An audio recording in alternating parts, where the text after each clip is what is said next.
If you're going to accidentally have a large pocket knife in your suitcase when you go through TSA, maybe make sure it's not in the pocket with your underthings. That's exactly right, Crocodile Dundee. I'm Mitch. And I'm Missy. We're coworkers. He's the boss, and we're married. And she's the boss. Together, we host Good Faith Weekly, a podcast on faith and culture. What could possibly go wrong? Tune in and find out. Missy. Welcome to Good Faith Weekly. On this episode, Missy and I are back home in Norman, Oklahoma after being away a month in New England. Missy, it's good to be home. It is good to be home. I'm excited to sleep in our bed tonight. Yeah. Something we've not, or actually, I'm excited to have my own pillow back tonight. That's the bigger thing. Now, you know what's fascinating to me? Okay, we were up in New England, Vermont. I mean, we could throw a rock. We could see Canada from our window. Okay.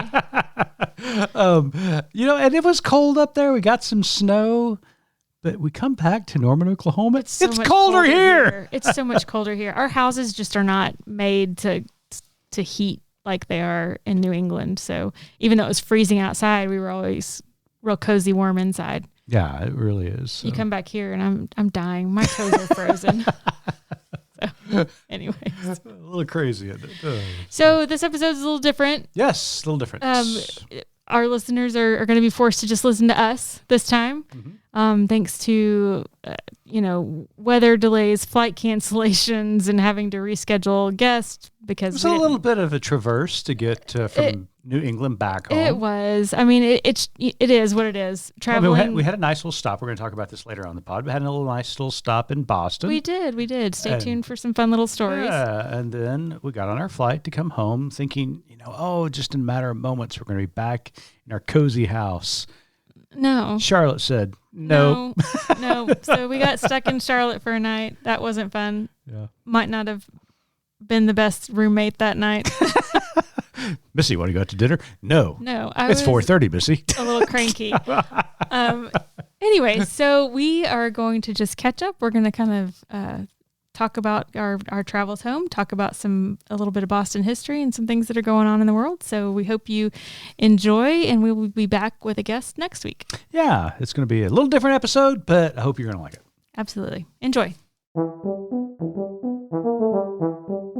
Hey listeners, check us out online at goodfaithmedia.org and follow us on social at gfmedia.org. We'd love for you to subscribe, rate, and review the podcast. I'm new here and could really use the feedback, but only if it's glowing. Thanks for listening.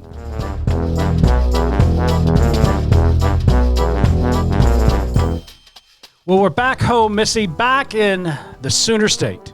We are back. We haven't yet even slept in our own bed, but I'm very excited for that. I did not think we were going to get here, but here we are. I didn't either. We had quite a travel adventure, as is usually the case. But I will say this, a travel maybe not pro tip is that if you're going to accidentally have a large pocket knife in your suitcase when you go through TSA, maybe make sure it's not in the pocket with your underthings. That's exactly right, Crocodile Dundee. Because Missy takes her Crocodile Dundee knife with her, just in case, the murderer in Vermont was looking out after. It wasn't my knife. It was your knife. But it happened to get tossed in the zipper pouch with my Unmentionables. And so the young TSA agent and I had a very awkward few minutes while he was unzipped. He unzipped the pocket that the knife was in, and he saw what was in there and immediately zipped it back up.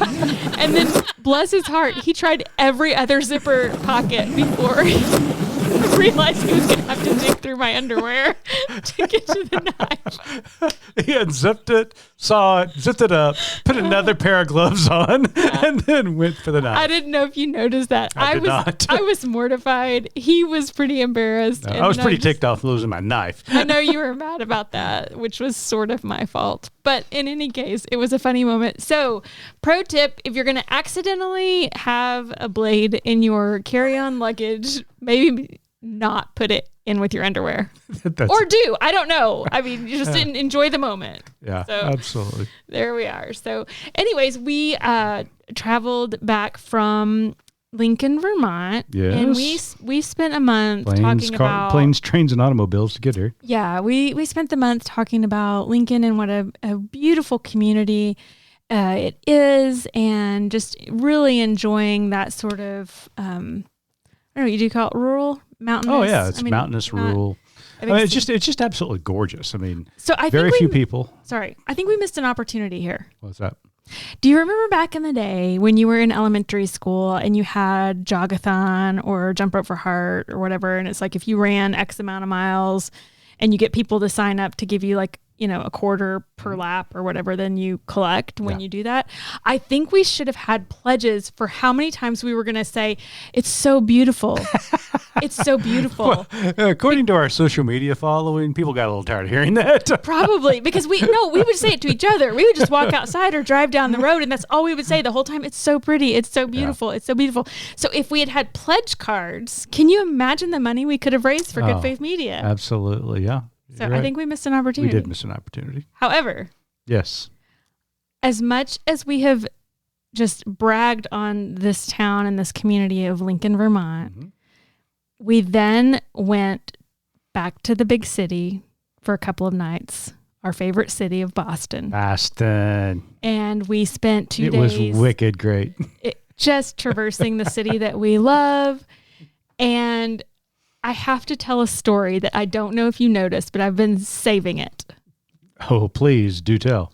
So as much as we, like I said, the community in Lincoln, how they just, anything we needed, they were Johnny on the spot. Everything was there. They just shirt off the back. Including a pet mouse. That was amazing. Yes, including a pet mouse.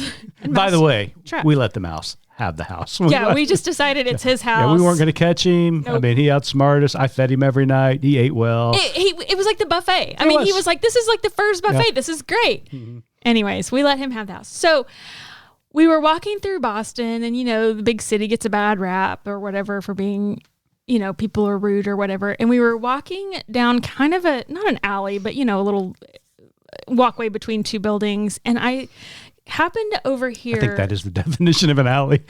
Okay. Whatever. But go ahead. Anyways. Okay, so we're walking through an alley right there. It's in the Freedom Trail. And I overhear a conversation between two gentlemen, and one man has asked another man, he's like, hey man, you got a cigarette? Because everybody smokes in Boston. Everybody does. And so some of them even smoke cigarettes. Anyways, and this guy, you could tell he's kind of taken aback, and then he was like, oh yeah, sure. So he gave this guy a cigarette, and then he said, and do you need a light as well? And that warmed my heart. I just thought, what's the Bible? Is it in the Beatitudes? He's where going he says, the extra distance. I mean, he was the good Samaritan. Semantic? Samaritan. I was saying Boston. The Samaritan. Okay. But it was just what's the verse of the Bible where Jesus says if someone, asks you for your cloak, give them your something as well. Yeah. What is this? Yeah. You're supposed to help me here. No, I'm going to let you're going to let me flounder. Yeah. It was such I like the Missy interpretation. Go ahead. It was such a what would Jesus do moment. Not only would he give you a cigarette, but he would also offer you a light. Oh, I'm not sure that's a Jesus moment, but I get your point. Am I wrong? He sure would have. I don't smoke or advocate for that, but I mean, it was such a sweet moment. I know this is so ridiculous. I actually did see that happen, and I didn't hear the guy offer the light, but I thought that was. And cool the other guy said, "Oh man, no, that's okay. I got a match or whatever." But it was a really. I don't know, just a sweet encounter to experience. I mean, right there on the Freedom Trail, the home of, liberty and democracy. You're just thrilled about guy bumming a cigarette. I just thought it was another display of community. Like we've talked about the community in a small town in a smaller environment, and I thought this was just a Boston show of community. I do think that is a good point. Is that no matter where you are, if you're in Lincoln, Vermont, or Boston, Massachusetts. There is community, and we all need community, and it is something that I think we all crave, and when we experience it, we all appreciate it. Absolutely. So I don't know about that same time we were passing through that same alleyway. It's the subway stop there at the Orange Line and the State Building. Yeah, it's a state building. By Right there, the Baptist. It could be Boston the Boston Massacre. Okay, so there's a subway stop now inside that building you walk by. So when we walked by that building, and I'm going to embarrass myself by admitting this, but when you walk by those subway entrances and the gush of wind comes out from the subway and the smell, and it was like, oh. Oh, nothing like urine in the morning. I will be honest, when we left Lincoln, Vermont, and we stood on the I stood on the porch for the last time, and I just breathed in, and I thought, I'm going to miss the smell of the fireplace and the snow and all of these things, and I was just so sad to leave it. And then the moment the subway smell hit me, it was kind of like that same feeling when you go into grandma's house and the smell hits you and you're just like, oh, I'm home. It was that kind of a thing. Oh my gosh. So that's kind of embarrassing, but you'll be glad to know I'm at home in both places. Yeah, that is comforting. Anyway, so during our time in Boston, we hit all of our favorite historical spots, all of our favorite food spots. I'm embarrassed to say how many cannolis I ate in 2 days. But. And a Boston pro tip. If you're going to go for a cannoli, I know you're going to want to go to Mike's. No, Modern. Go to Modern every time. Trust us on that one. Absolutely. And also, pro travel tip, you can go through TSA with a box of cannolis and a sub sandwich from Monica's. Yes, you can. Mercado. So, anyways. So another favorite spot that we visited in Boston that you always enjoy going to are the statues of Mary Dyer and Anne Hutchinson. Mm-hmm. And I thought our listeners might not all know who they are, but that you might enjoy sharing the story of Anne Hutchinson and Mary Dyer. Again, one of my favorite things to do is to go to these monuments and these historical places and just remember and reflect about what happened at the beginning of this country and all of its nuances, all of its struggles, all of its imperfections. As great as we are, our democracy was born through a very, very difficult time. And so the Boston Massacre, for example, we've already mentioned that. One of my favorite things to do more recently is to walk the Black Freedom Trail, Black Heritage Trail, which is remarkable. We encourage you to do that as well. But every time I go up to the State House there, and I stand in front of the statues of Anne Hutchinson and Mary Dyer. Which Anne Hutchinson? No. Anne Hutchinson. She came first? She came first. Okay, and then Mary Dyer kind of followed Anne her. Hutchinson was a Puritan in England. Her dad was an Anglican minister over there. He was a rebel-rouser. In fact, got convicted of heresy, sentenced for 3 years in home jail, I guess is what you would say. House arrest. House arrest for 3 years, yeah. And anyway, he was a kind of a rebel rouser. Anyway, long story short, Anne makes her way over to Boston with John Winthrop and John Cotton, and really is a student and supporter of John Cotton and a more rigid type of theology. And remember, she's a Puritan and she's supporting Puritan theology.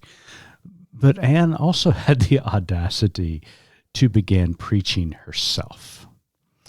And apparently she was really good at preaching and teaching. And she was also a healer. And she spoke about the importance of one's relationship with God and how God can heal the body and the soul. And she eventually began preaching a gospel that proclaimed that salvation came through one's relationship with God, and it did not necessarily depend upon one's relationship with the church. Mm. Well, you can imagine how well church leaders took that message. Winthrop and Cotton turned on her. And when they turned on her really, really bad and started to persecute her, charged her with heresy, convicted her of heresy, banished her from the Massachusetts Bay Colony. She went and spoke with Roger Williams at the time. Williams had already been banished. He had a hero of yours. Yeah, another hero of mine. He had already established Providence, Rhode Island. So she goes to Williams. Williams encourages her to go to this Rhode Island territory, and she establishes Portsmouth. And then she still wants to go back to clear her name. She's still a Massachusetts girl at heart, Boston girl at heart, and so she goes back to try to clear her name.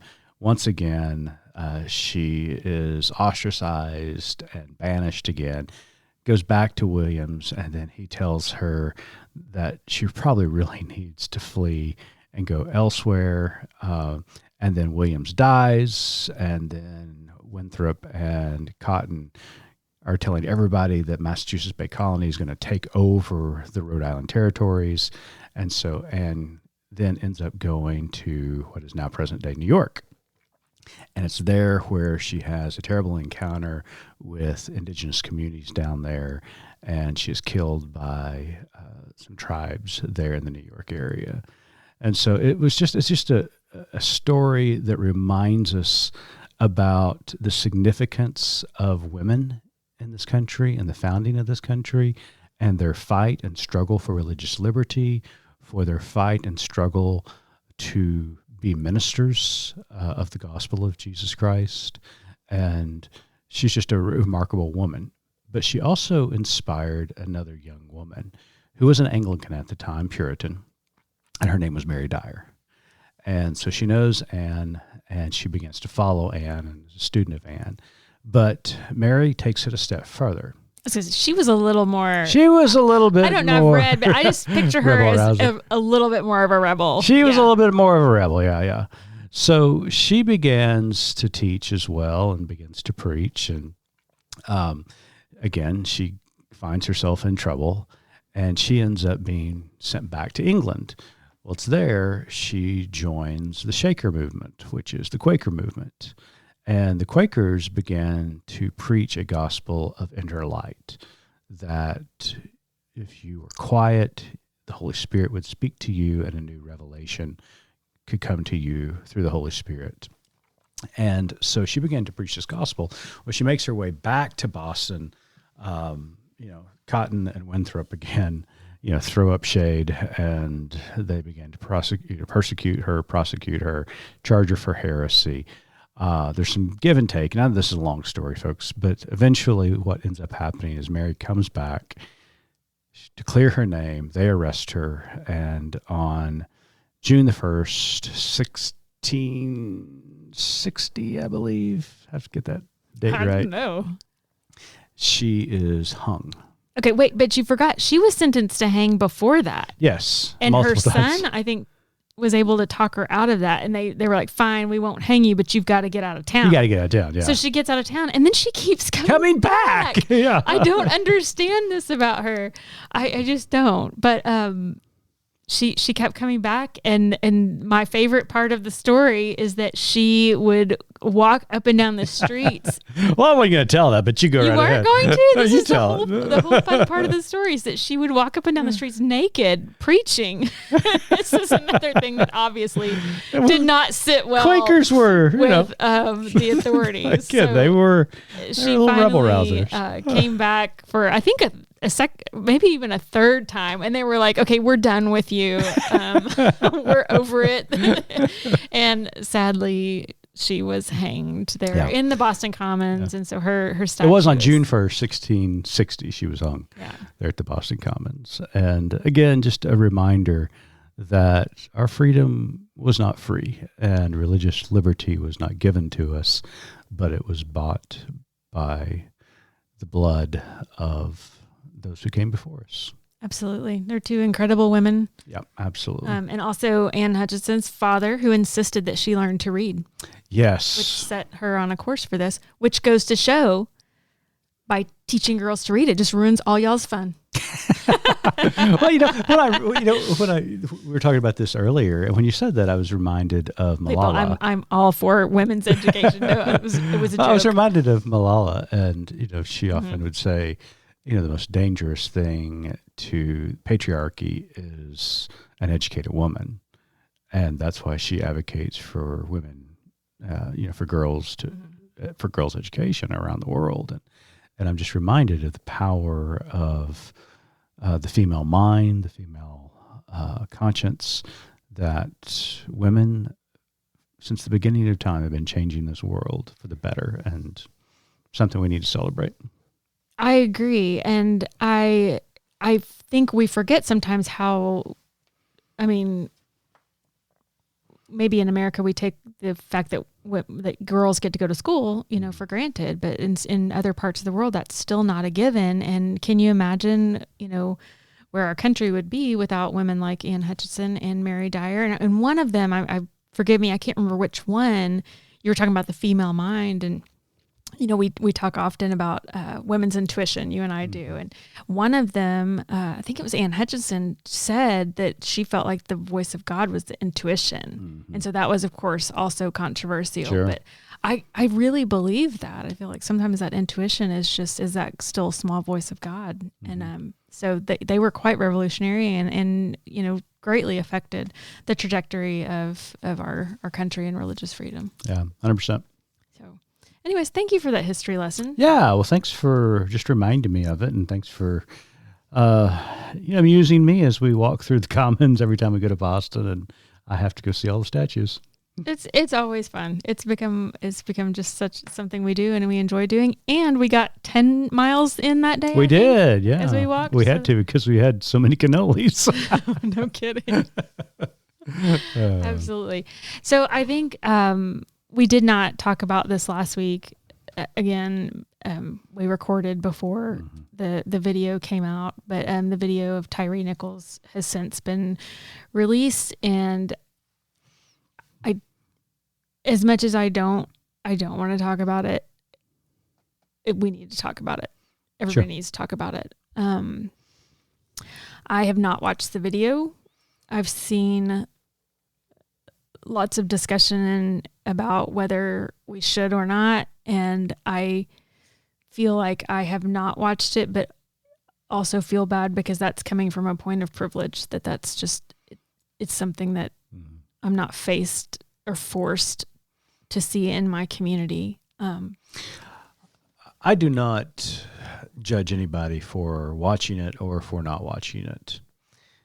But one of the things that I'm reminded of every time one of these videos surfaces, I always go back to Emmett Till's mama. And when Emmett Till was lynched down in the South and beaten almost unrecognizable, and when he was found, his mama decided to have an open casket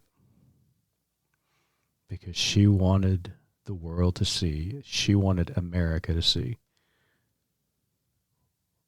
what those men had done to her son. And we should be forced to see. Right. And so, again, no judgment on if you look or you don't look, but it's the act itself. It's the knowledge of knowing that there is real evil in the world. That evil afflicts real pain on real people. And that, I think, is important. At the same time, what angers me, what frustrates me, what breaks my heart, Missy, is that for every one of these videos that surfaces, how many are there that don't surface? That's what I keep thinking. And of course, we've all heard, him, that was crying out for his mom. And I can't imagine the ache of his mom and all the other moms out there who know that in those moments that their babies are still crying out for them and there's nothing you can do. It's disgusting. The fact, we talked to, Reverend Dr. Otis Moss III just last week about his book, which, kind of the jumping off point is the letter to his son. And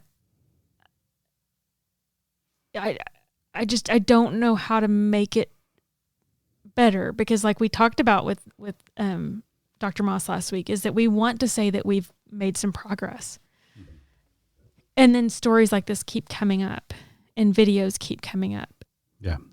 And when will enough be enough? And there you have it, because I don't think it's ever going to be enough. People keep saying the phrases that it's just a few bad apples, or this is a chink in the system. This is something, most everything goes well. And this is a flaw in the system that we see every now and again. Well, I think that's bogus. I think the system is acting exactly the way it's designed. Right. I mean, and that is the most frustrating part of this, because every time this happens, we go on the air, we write columns, we march, we watch these atrocities on television, we mourn with the families until it happens again, and we do it all over. Nothing changes. Nothing changes. One of our columnists, Miguel de la Torre, often says he's tired of speaking truth to power because the powerful know what to do and they refuse to do it. Well, they're benefiting from the system. Absolutely. And therefore, he is now speaking truth to the powerless. The only way change is going to happen in this country, the only way policing reform is going to happen in this country, is if everyone, both those who are directly affected by brutal policing, oppressive policing, and even those that don't or aren't, go to the streets and demand change, and go to the ballot box and demand change through the democratic process. That's the only way change is going to happen, because the system is stacked against us. People of faith have to mobilize. People of faith have to stand up, speak out, and step forward. Or we're going to be right back here again in 2 months, mourning the death of another young black man at the hands of police. And that saying, it's only just a few apples, for some reason we forgot what that saying really is about. What is the saying? A few bad apples spoils the bunch. Is that what it is? Yes, it's exactly what it is. So even if it's a few bad apples, remember the saying, folks.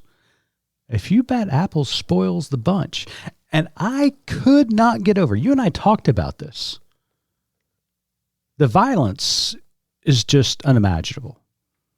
I just can't imagine another human doing that to another human being. Mm-mm. But those standing around as though this is just another night in Memphis, that is what was appalling.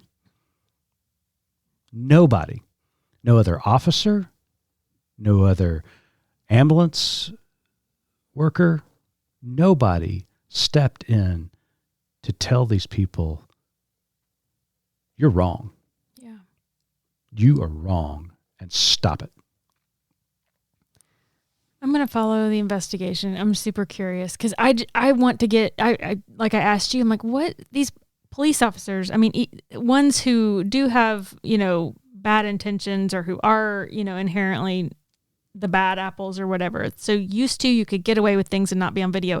But the fact that these officers still feel empowered to act in this manner when they know there's likely going to be a video of this event and they still continue to do this. This is what baffles me. Mm-hmm. I mean, and I would hate to think that any human would be inclined to do the right thing because they're being watched. To me, you should do the right thing even when you're not being watched. But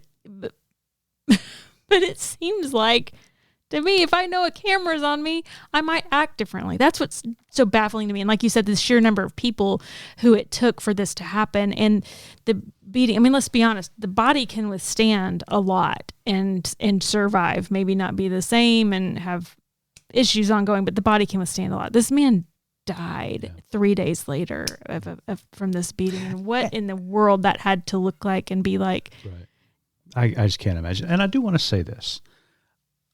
Even though the saying is a few bad apples spoils the bunch, I want to define the bunch as the entire system of policing, because I do know that there are good men and women out there serving their communities with honor.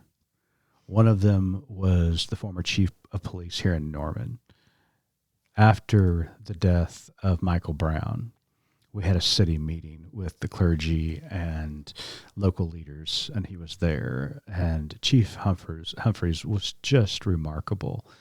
And he outlined some of the most dramatic moments in policing that changed everything. And one of them was so simple, but just blew my mind away. So the worst thing that ever happened to policing was the police automobile, because it took police off the streets.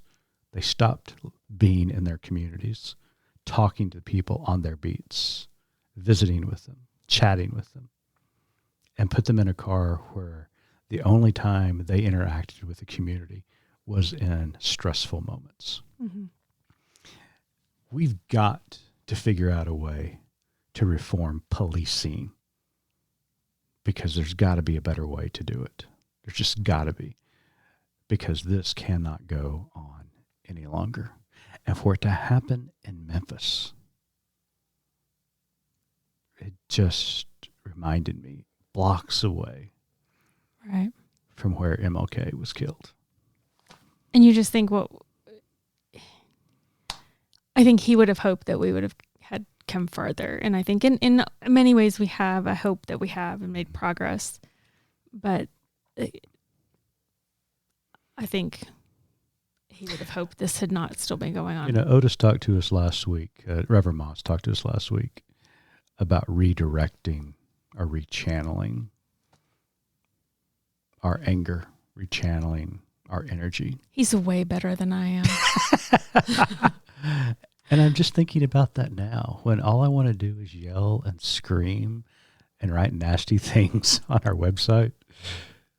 I've got to figure out how could we be more productive? Right. How can we bring about positive change? And Dr. King certainly inspires me to do that. We need to go back and re-listen to Dr. Moss's book. Yeah, we real quick. But yes, but we did, speaking of Dr. King, add another stop on our kind of Boston. I think will become our regular visit. Absolutely, 100%. The new statue that's now in the Boston Commons, and I don't remember what it's called. The Embrace. The Embrace. And it was revealed last week in the Boston Commons. There's a lot of criticism of the statue. I read just a moment ago on Boston.com. A lot of questions about it, even from the King family. But as the artist and as other artists interacted with the statue in the Commons, as we did, it is amazing, Missy. I wasn't sure what to expect, but just walking up to it. If I saw the picture in the newspaper, I saw it on television. Yeah. And I kind of scratched my head too about, tell me a little bit more about this.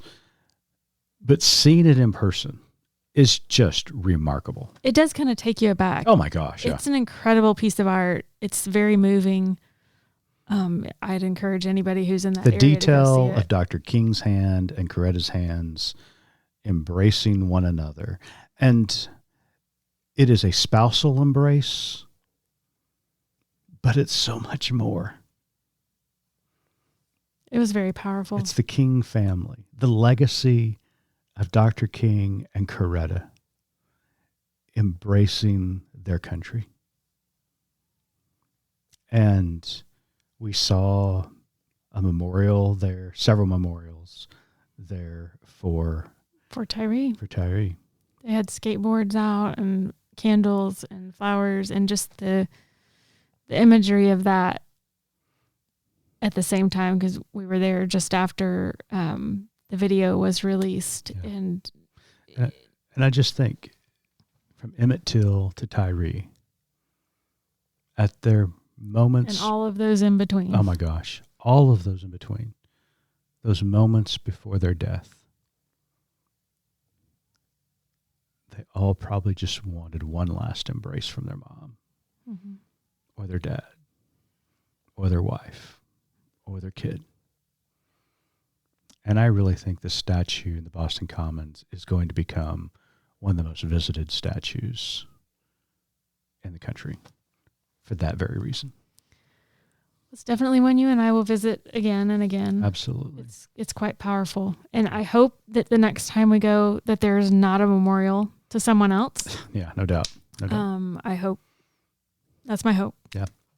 So as we end this episode, I just want to remember Tyree, his family, all the other victims of violence in this country at the hands of evil, and just ask everybody to not only bow your heads in prayer, but also stand up, speak out, and step forward, because we are the only ones who can bring about change.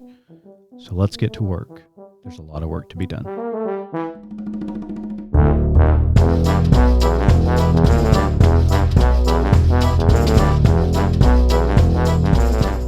You've been listening to Good Faith Weekly, hosted by Mitch and Missy Randall. This weekly podcast from Good Faith Media discusses matters of faith and culture. Subscribe wherever you get your podcast and give us a like and a glowing review. We produce the podcast out of Norman, Oklahoma. Our music comes from Pond 5. And we're supported by listeners like you. Learn more about us at goodfaithmedia.org.